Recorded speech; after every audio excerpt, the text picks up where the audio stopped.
right, it is a day for massive deals and announcements. 100 billion dirhams, that is the price tag on the expansion of the DIFC that we heard about last night. The DIFC Zabeel District, adding gross floor area of just under 18 million square feet. 6 phases.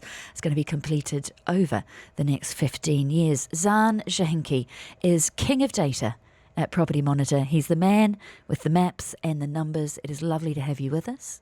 Great to be here, Brandy. Let's start first, actually, with maps before we get into the numbers.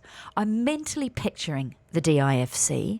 I'm picturing the hoardings that have been up around where we have seen things like Jump Street, things like the new office towers that have opened up next door. But where are we going to fit 17.7 million square feet?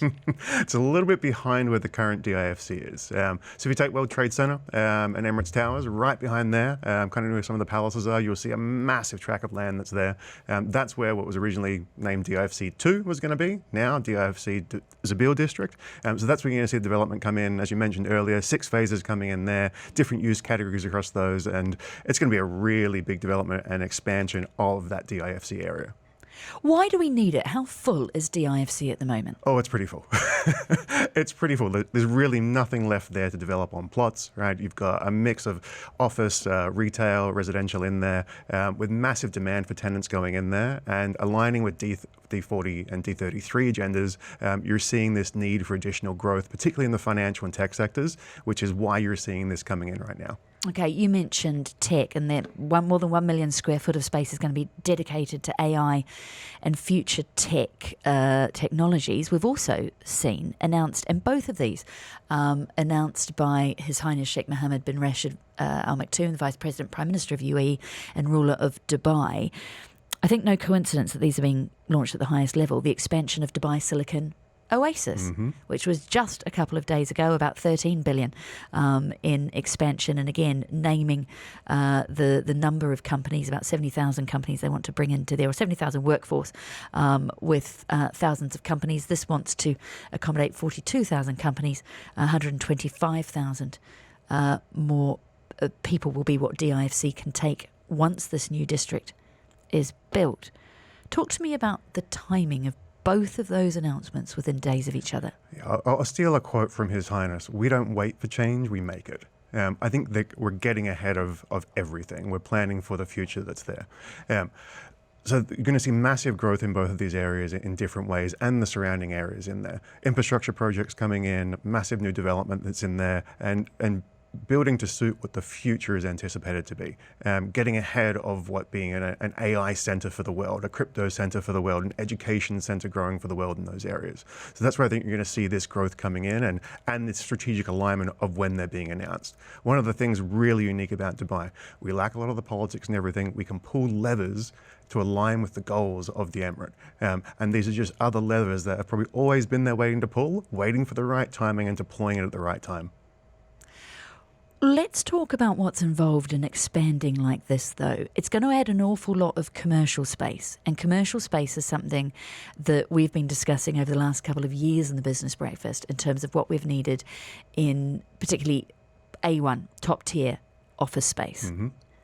That Class A office space has been, I think it's really challenging if you look at it. If you look at commercial real estate around the world, going through COVID and everything, the commercial markets did really poorly, crashed. Buildings went underwater, tenants weren't there. I don't see many markets that have actually recovered and had the need for it like Dubai has, which speaks to the growth of companies in here. There's levers being pulled to bring things in, policy changes. So there's a massive need for office space across all class categories and grades. Class A is the most preferred. So you'll see more of that coming in there. DIFC has done incredibly well with their vacancy rates, incredibly low. Prices are really high in there. That drives demand that's there. I don't think you're going to see really any pressures on pricing come in with new inventory coming in. It's going to take time. And you'll see companies coming in with growth. So as that offers start to hand over, they're going to have new tenants coming in. They will pre-lease most of these buildings before the doors open. We're getting questions already about traffic and metro and the infrastructure around it. Now, we've already got that massive traffic expansion bridges, underpasses, in and out around the DIFC and the World Trade Center area to ease some of that flow. How is this going to fit into that? Well, it's going to obviously add more cars and traffic onto the road, but they've already put these infrastructure projects in place strategically ahead of this coming in. So I think by the time you see the actual traffic increase with new residents and offices going in there, that you'll have infrastructure around it that fits that, and additional public mass transit going in that caters for all of that to ease as much pressure off as possible. But if you compare it to most CBD areas around the world, it's probably still going to be a much easier place to get in and out of than, say, central London or downtown in New York. Not necessarily looking at a congestion charge then, is what you're saying. What about what we know about the expansion of the metros and the building of both the high-speed rail and the Etihad rail?